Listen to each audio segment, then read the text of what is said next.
بسم اللہ والحمدللہ والصلاۃ والسلام علی رسول اللہ وبعد۔ ناظرین کرام، بسنت کا تہوار ہے، پابندی اٹھ چکی ہے، تیاریاں عروج پر ہیں، چھتیں لاکھوں میں بک کی جا رہی ہیں، کروڑوں کے مصارف خرچ ہو رہے ہیں ایک ایسے خوشی کے تہوار کے لیے جسے بسنت کا تہوار کہا جاتا ہے۔ نبی کریم صلی اللہ علیہ وسلم نے ایک شخص کو دیکھا کبوتر اڑا کر اس کے پیچھے بھاگتے ہوئے، تو آپ علیہ الصلوۃ والسلام نے فرمایا کہ شیطان ہے اور شیطان کے پیچھے بھاگ رہا ہے، یعنی آپ نے اسے شیطان قرار دیا اور پھر اس معصوم پرندے کبوتر کو بھی شیطان قرار دیا، کیونکہ شیطان اس کے ذریعے خوش ہوتا ہے۔ وقت کے ساتھ ساتھ خوشیوں کے انداز بدل گئے ہیں، وقت کے ساتھ ساتھ طور طریقے بدل گئے ہیں، لیکن بنیاد وہی ہے۔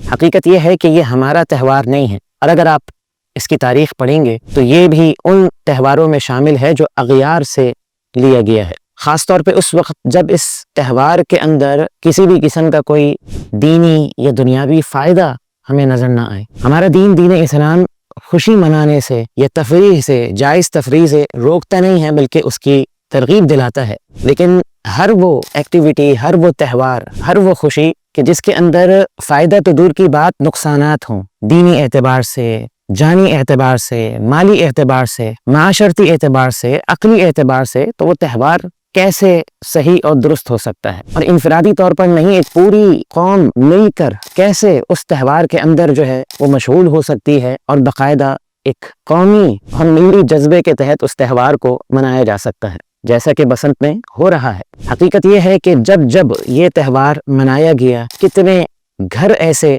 ہم نے دیکھے جن کے گھروں کے اندر جو ہے وہ جانوں کا نقصان ہوا، اور کتنے لوگ ہم نے ایسے دیکھے کہ جو معذور ہو گئے، اور کتنے حادثات ہم نے ایسے دیکھے کہ جن میں سے ہر حادثے کو سن کر انسان کا دل دہل جائے، جبکہ ہم اس دین کے ماننے والے ہیں کہ جو دین ہمیں یہ تصور دیتا ہے کہ ایک جان کی ہلاکت پوری انسانیت کی ہلاکت کے برابر ہے، اور ایک جان کو بچانا پوری انسانیت کو بچانے کے مترادف ہے۔ آپ نے یقیناً وہ حدیث سنی ہوگی کہ جس میں نبی کریم صلی اللہ علیہ وسلم نے ایک مسلمان کی جان کی حرمت کو کعبۃ اللہ کی حرمت سے بھی بڑھ کر قرار دیا ہے۔ سوچنے کی بات یہ ہے کہ جب کسی بھی قسم کے تشدد کی بنیاد پر کسی انسان کو ہلاکت میں نہیں ڈالا جا سکتا، تو خوشی اور تہوار کے نام پر کیسے کسی ایک انسان کو بھی ہلاکت میں ڈالا جا سکتا ہے؟ کہ دوسری طرف مال کا نقصان، اس کے بھی دو پہلو ہیں، ایک تبذیر کا پہلو، ناجائز اور فضولیات کے اندر مال کو صرف کرنا۔ قرآن مجید میں اللہ رب العالمین نے ایسے لوگوں کو شیطان کا بھائی قرار دیا، ان المبذرین کانوا اخوان الشیاطین۔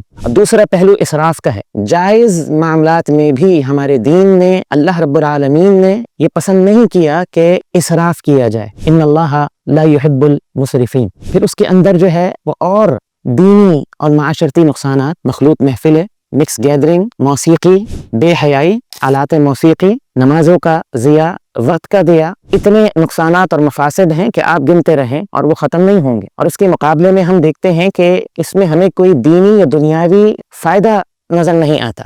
حقیقت یہ ہے کہ ہم حادثات کے حوالے سے اتنے بے حس ہو چکے ہیں کہ حادثات ہوتے ہیں اور ہم بڑی آسانی سے یہ کہہ دیتے ہیں کہ یہ تو ہونا ہی تھا۔ ہمیں سوچنا چاہیے اور اپنی اصلاح کی کوشش کرنی چاہیے۔ آخری بات یہ ہے کہ ہمارے نوجوانوں کو، ہماری قوم کو ایسے کاموں میں اور ایسے معاملات میں الجھا دیا گیا کہ بجائے اس کے کہ وہ دینی اعتبار سے، قومی اعتبار سے، ملی اعتبار سے کوئی ایسا کام کرتے، کوئی ایسا کارنامہ انجام دیتے کہ جس پر فخر کیا جا سکتا اور انسانیت کو اس سے فائدہ ہوتا، اس کے مقابلے میں ہمیں ایسے کاموں کے اندر الجھا دیا گیا ہے کہ جس کے اندر ہماری زندگیاں ضائع ہو رہی ہیں۔ یہ وہ باتیں ہیں کہ ہمیں ان باتوں پر سوچنا چاہیے۔ اللہ تعالی ہمیں سمجھنے کی توفیق عطا فرمائے۔ بارک اللہ فیکم۔